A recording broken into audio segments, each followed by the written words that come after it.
welcome to Chat with the Lawyer, and I'm your host, Walla Blagay. And today we have a special guest, Senator Victor Ramirez from the 47th Legislative District, which includes Brentwood, Cheverly, and Mount Rainier, among others. And today he's going to tell us a little bit about Annapolis, immigration, and some other issues in the state of Maryland. So Senator Ramirez, tell us about your background in politics. Well, thank you so much, and thank you for having me here with you today. It's a pleasure to be here with you and the folks at home in the Prince George's County. I'm glad to hear that they do play your show in Mount Rainier, and the city does that. I grew up in Mount Rainier, and I still represent Mount Rainier, so it's very close to my heart. I've been in public service now going on this is my 12th year. So I first ran for office in 2002 for the House of Delegates, and was in the House of Delegates for 8 years. And in 2010, I ran for the state Senate in District 47, and it just ran for re-election in the June primary. And thank you, the constituents, for having the confidence in voting for me again. So I'm very thankful and very glad to be representing District 47 for another 4 years, hopefully. And so I became involved just because I think simply just I wanted to be more engaged in the community that I grew up in. One of the main reasons that I ran was because I would help. As a young attorney, I started taking pro bono cases, and I would help constituents and clients at the time, and I would call different agencies and was getting the runaround. Mm-hmm. And it kind of irked me that they were giving me the runaround, giving my clients to run around, and I was doing this for free. And so I thought to myself, and I kept thinking and complaining to myself and to some friends, and they said, why don't you run for office and make a difference, and maybe, and get there and make the change so other people will not go through the things that you're going through now and the things that the clients were going through at the time. Now, you mentioned that you were a young attorney. Do you have your own practice? And if so, tell us. I do. I do have the law offices of Victor Ramirez located in Hyattsville, Maryland on Route 1 at 5309 Baltimore Avenue. We have a general practice. I'd say that my job is I'm an attorney by day and public servant by evening and night. I try to juggle both jobs. It's a good balance, especially because sometimes we pass laws in Annapolis that I see whether they're actually working or they're actually not working. And that way, when I go back to session, I can say, in the practical sense, we passed this legislation last year, but it needs some tweaking or it needs some changes. Wow, that's actually a very unique perspective. Can you give us examples of some legislation that you've seen that worked, it was a great idea when it was passed, but then in practice needed some tweaking? I think one that's kind of on a lot of people's mind is for a long time, we didn't want people to use their texts or to talk on the phone, and it was a secondary offense, meaning that if a police officer would see someone driving down the street, he couldn't stop or couldn't cite them for the talking on the phone or texting on the phone. Unless they committed another violation, such as running a red light or speeding, then they could give them a ticket for that, for talking on the phone or for texting. And if the objective was to tell people, please don't talk on the phone, or unless you're using handless device, or please don't text, and you should never text, because it causes you're likely to have an accident, hurt someone or hurt yourself. Right. And police really couldn't do anything, although you would see people driving, talking on the phone, texting. And so we had to go back and change it, saying it shouldn't be a secondary offense, it should be a primary offense. Gotcha. That way, if the police, and although it's small, but it makes a major difference as to how the laws are actually working or not working. Right, interesting. Well, tell us about 2014 session. I mean, this last few years has been the General Assembly has passed some very important legislation such as death penalty, minimum wage. So tell us a little bit more about that. Yes, we did repeal the death penalty here in the state of Maryland. I think whether you're for it or against it, was it working in an objective manner? Was it working in the practical sense? People were still committing serious crimes, and those people should remain in jail for the rest of their lives. But studies would show sometimes people make mistakes. Witnesses make mistakes. Law enforcement make mistakes. Exactly. And so I think that in cases like that, you have cases where people would spend 20-some years in jail who were falsely accused and convicted of a murder, for example, and then evidence was presented 20-some years later that through DNA that, hey, this actually wasn't the person, it had to be someone else. I think that kind of sticks out in your mind and say, look, we're putting people to death who may not have committed the crime that they were convicted of, and you can't change that. Once once the death penalty is you put someone to death, obviously you can't bring them back. You can't bring them back to life. Exactly. And so I think that was a major concern, and also who was being given the death penalty. And it was disproportionately to African Americans and minorities and Hispanics, and that is also a problem. If you have, it shouldn't matter. If you're going to apply death penalty, it shouldn't matter whether you're African American, white, Hispanic, Asian, whatever. It should be fair. It should be fair across the board, and studies showed that it was not fair. That it was disproportionately affecting minority communities and a great number against African Americans. So we had to. I think we did the right thing, and so I'm proud. I'm proud that we in the state of Maryland did that. Minimum wage, you brought up minimum wage, and I'm proud that we passed an increase in minimum wage across the state of Maryland up to $10.10 by 2018. Obviously, $10.10 shouldn't. We should try to give our employees more, but at the minimum, that should be the minimum that someone should receive at $10.10 is going to bring hundreds and thousands of families out of poverty, and we should do more. And I look to continue to create more jobs, to pay higher wages. But I think that in Prince George's County, I know that in Prince George's County, it's even higher. It's even higher. I believe it's $11.50, Prince George and Montgomery County. So I'm glad that we're leading by example, that our local legislators are leading by example, and at the very minimum, I'm glad we did that at the state level. What is some other key legislation that especially from 2014? 2014, one of the legislations that I was very happy to sponsor was the debarment bill dealing with companies. They were delinquent in paying taxes or had violated labor laws, saying that next time their contracts or they're bidding for new business, that this would be taken into consideration whether the state of Maryland would award them any further business, any further contracts, if their taxes, and especially if they're violating labor laws. Interesting. So to me, those are that's a bill that I'm very proud that we passed, and we passed some labor bills that also makes it easier to collect wages, the unpaid wages against the employers. To make it easier, that puts the burden on the employers rather than employees. Exactly. And so those are some of the things that I'm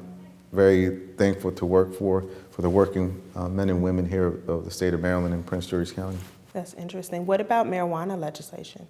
Well, marijuana legislation, we did decriminalize it, meaning that if it's less than 10 grams of marijuana, you would be given a $100 fine. Obviously, marijuana is still illegal, but that's good to know. It's still illegal, so I don't want to tell the folks at home that it's still illegal to possess and smoke marijuana, but you would not be arrested or taken to jail because you have marijuana if it's 10 grams or less. Interesting. Now, was there issues about disparities there too? Yeah, I think so. I think that there was, some of the studies that also came back said certain neighborhoods and the residents of those neighborhoods, and the predominantly minority, African American, and Hispanic, we're more likely to be arrested and then have conviction on your record. And this is a conviction that it will affect you for the rest of your life. And if something that may have happened when you're 18 or 21 years old, you've been at the wrong place at the wrong time, or quite honestly, sometimes just experimenting or hanging out with the crowd you probably shouldn't be hanging out with. Right. That's not to say that you're less culpable, but I think what it does, and I think that what it does to young folks when they get older, when they go apply for jobs, and we heard testimony that people couldn't get jobs anymore, couldn't apply because they couldn't pass the background check of something they may have committed 10, 15 years ago for simple possession of a joint, a very minimal amount of marijuana, Right. less than 10 grams. So I think there's some people who feel that we should decriminalize it completely. We should legalize it. Right, legalize it, yeah. Colorado has done that. I think that, I think we have to see how it plays out before we go that route. And the reason being is that it still will be illegal if the federal government, until the federal government says we can legalize marijuana, it's still, if the federal government wants to enforce that, they can still enforce it in such states such as Colorado. Right. Well, let's go into the recent announcement from the FBI headquarters possibly moving into Prince George's County. And one of the sites was Greenbelt, which is not too far away from your district. Does the state have anything to do with that process? That's all the federal government, but I'm happy. I think that, they believe it was Landover and also Greenbelt was two of the sites. It's 2 out of 3, so 2 out of 3, we have a good chance. More than 50, I think more than 50% chance of getting the FBI to move to Prince George's County. It's going to bring thousands of people into the county, and hopefully they will buy houses, they will move to Prince George's County, and they will also spend their money in Prince George's County to create revenue for Prince George's County. I'm looking forward to it. I think it's a small piece, but we need to make sure that we have other people from other parts of the area coming into the county and seeing what a great county it is. Right. Well, we're going to talk about more immigration and more Annapolis information when we get back, so stay with us. America's service members and veterans are strong, forged out of bravery, sacrifice, and duty. From all corners of the country, a family for life.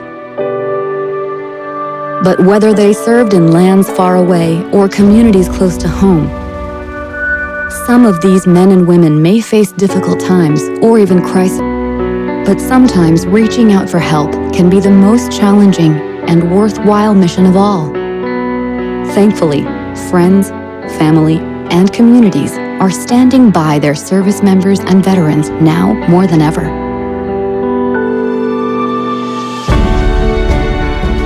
We're all in this together. When you recognize something isn't right, make the call to the Veterans Crisis Line or Military Crisis Line. Times of crisis, reach out and call. Dial 1-800-273-8255 and press 1.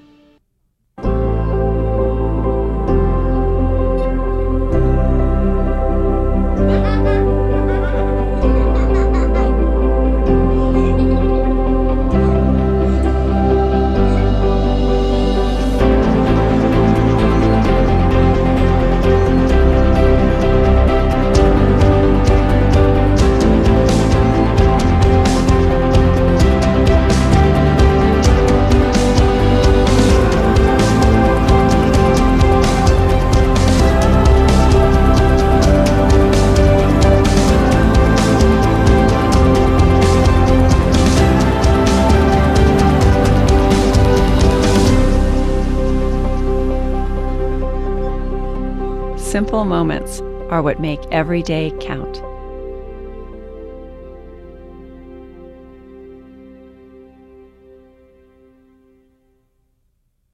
Welcome back to Chat with the Lawyer, and I'm your host, Walla Blagay.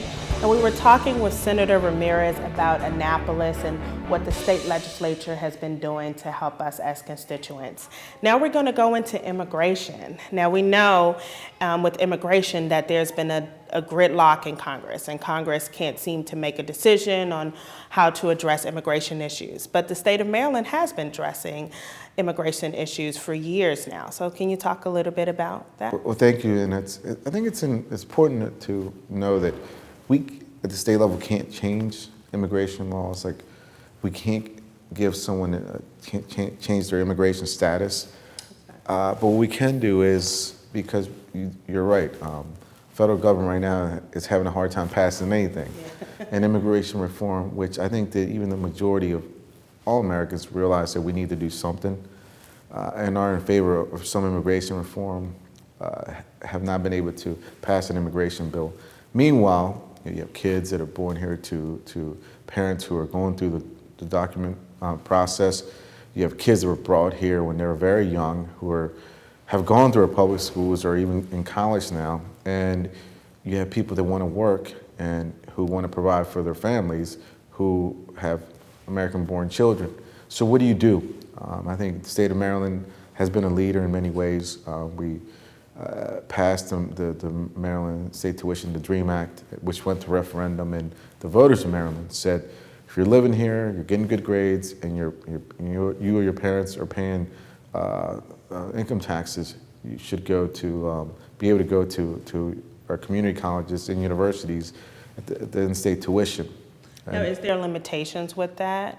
If you, let's just say you got in a little bit of trouble, does that preclude you from getting? Well, no, I mean, you don't receive scholarships. It's not any type of financial aid. But what it does say, instead of the student who graduated from one of our public schools, for example, and who has very good grades and everything, has been accepted by the college or by the university, instead of the state of Maryland treating them as an international student in a lot of ways, which is 3 times the cost, and their parents are paying taxes, we're going to say, well, we're going to treat you like any other high school student. Mm-hmm. Okay. And I think it's a bill that, and it's an issue talked about equality by treating people the same. Mm-hmm. So those are that's one issue that we in the state of Maryland, because of what's going on at the federal level, it's what we did. And we had the Governor O'Malley played a strong role in that. He was a big advocate as well. And then a couple years ago, we passed a driver's license bill. State of Maryland saying that if you're going through the immigration process, and you still don't have your green card, or you're still waiting on more paperwork, you should be able to drive if you live in the state of Maryland. And again, if you filed your income taxes in the state of Maryland, you should be able to at least get a driver's license so you can provide for your family. Mm-hmm. So in cases of emergency, you can take your kids to the hospital. Mm-hmm. And so it was what we did in Maryland is something that I think we needed to do, because people were driving and we want people to have car insurance as well. So it was a public safety issue as well, because we want people to be able to drive, to go get your driving lessons, to be able to learn the rules of the road, and also to get car insurance, because accidents do occur. Now, last weekend, I know you probably don't know this, did you all get an update of, did a lot of people get the driver's license, or was there a nervous, about sort of dealing with the state officials? No, I think that the NBA seems to think that a lot of people have applied and are getting their driver's licenses. People are going and getting their learner's permit and doing what they have to do in order to be in compliance with being able to get a driver's license, so that they're not being pulled over and not being arrested for driving without a license. And law enforcement even said, for us, it would help us, because if we can, when we pull people over for a traffic violation, we know who we're talking to. A lot of times, the police officer would spend an hour, 2 hours trying to figure out who this person, who the driver was. And then also, instead of being more proactive and actually being out trying to make sure that the bad guys weren't breaking into people's houses or cars, So law enforcement, for the most part, was in favor of it because it helps identify who the driver is more easily and more efficient. Right, that's good.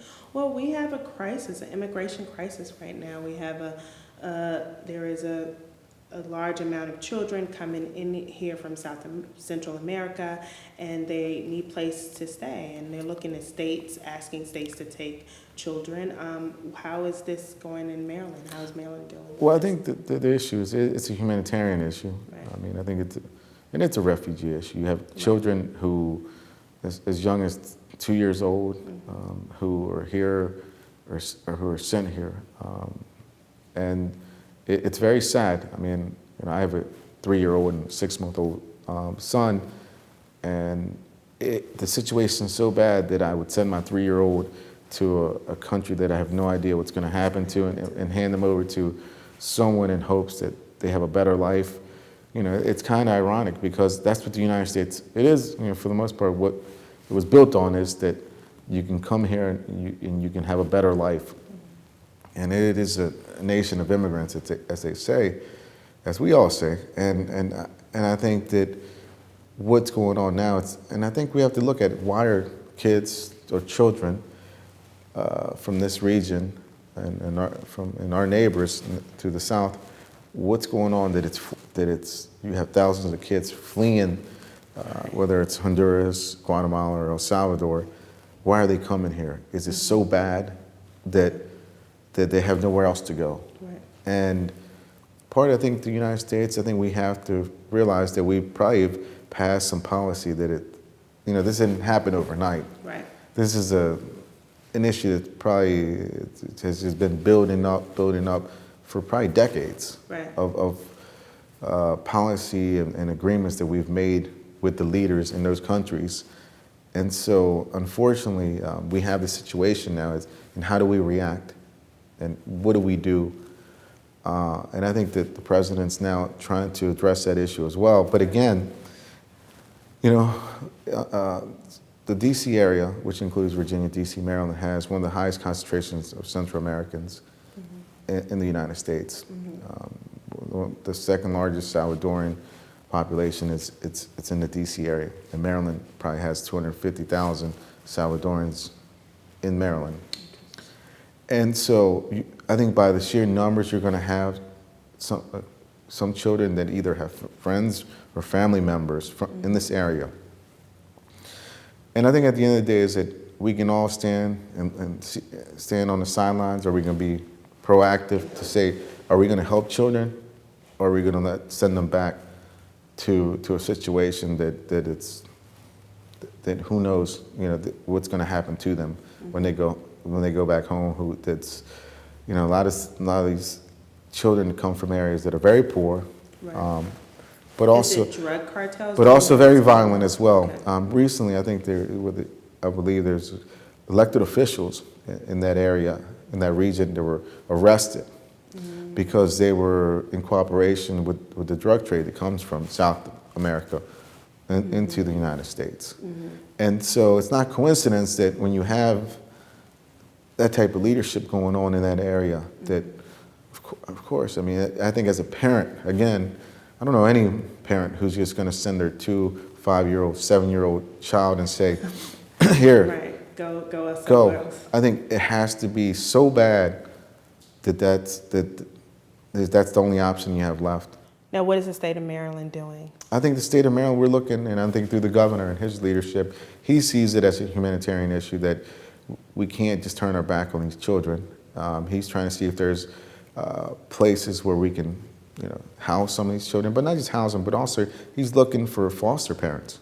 So he's working with the faith groups and church and with the churches to see if there's parents, people who are willing to take these children and become their foster parents. Because ultimately, you can't just leave the children in a school or wherever you plan to house them. Right. You have to give them a home. And quite honestly, for all our friends who think this is an issue and it's a major issue, which I believe it is, and it's a very sad issue, I think we all have to step up and say, if we can take in one of these children and help them, we should. Right. And I think that's what the call is. The call is to do our part as well, not just the elected officials, but people who are at home, who think that that these children shouldn't go back to this situation of an uncertain future for them. Now, I know in Montgomery County they took 100 children, and I'm not sure. I know Baltimore seems to have seems like a lot of the children are coming into Baltimore. Do you know how many have come to Prince George's County? I'm not quite sure on that number. I think that we should do our part in Prince George's County. I think that given the fact that we have our neighbors, and Prince George's County is the second largest jurisdiction in the state of Maryland. We're a growing jurisdiction in population and economics. Right. I think people shouldn't fear that someone's going to take something away from their children. I think that us versus them mentality has to end at a certain point. Right. I think it doesn't matter if we have children. It doesn't matter from where they're from. Right. We should try to take care of them. Right. And I think as a nation we've never turned our back on this. We think we shouldn't start right now. Interesting. Now let's go into the Maryland Trust Act. Tell us a little more about that. Well, the Maryland Trust Act again goes hand in hand because hasn't been any immigration reform, and it continues to be that maybe there won't be any more immigration reform in 2014. Says that right now if you are picked up for driving without a license or driving suspended, and local law enforcement maybe suspects that you're not a U.S. citizen, it's a cooperation with Homeland Security and local enforcement where they should be holding inmates who otherwise do not have a criminal record, who haven't committed a serious crime, but for example, driving without a license, should they be holding them and waiting for a Homeland Security or ICE to come pick them up at the local jail? And I think that's where the trust comes, is that if all you're doing is driving down the street and you happen to run a red light, should the police officer now go and tell ICE, hey, by the way, I think this person may not have their paperwork together. Well, thank you so much, Senator Ramirez, for coming and talking with us about important legislative issues. If a constituent wants to contact you, how do they contact you? Just let us know. The easiest way is to email me at victor@victorramirez.com, and also in my office, 301-858-3745. All right, well, thank you. If you want to contact us, if you have any questions, please contact us at chatwiththelawyer@gmail.com, and thank you for joining us.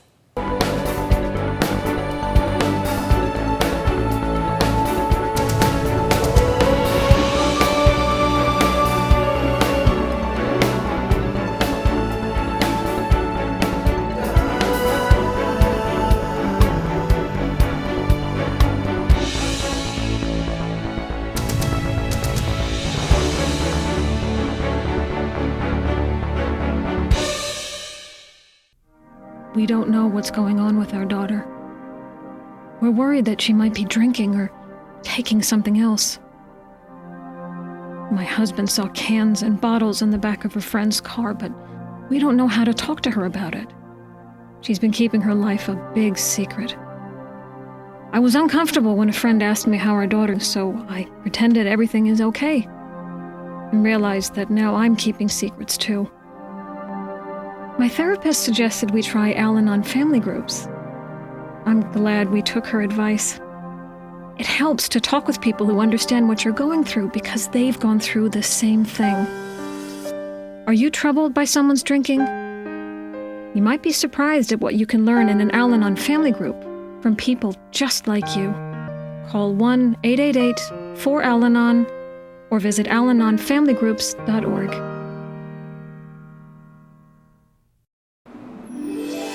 This is the ocean. And this is Kipper. Kipper doesn't live in the ocean. But if she did, this is likely what would happen. And this is Sparky. Sit, Sparky. Sit. Sparky, like many other fish in the ocean, is homeless now. Booze. Ouch! Boozer doesn't like that. And Fluffy. While Fluffy doesn't seem to care about much, This makes him seethe inside. We wouldn't let this happen to Kipper, Sparky, Boozer, or Fluffy. In the oceans, it's worse. Lacking opposable thumbs, Kipper can't take action. But you can. How? Visit BeringSeaCanyons.org.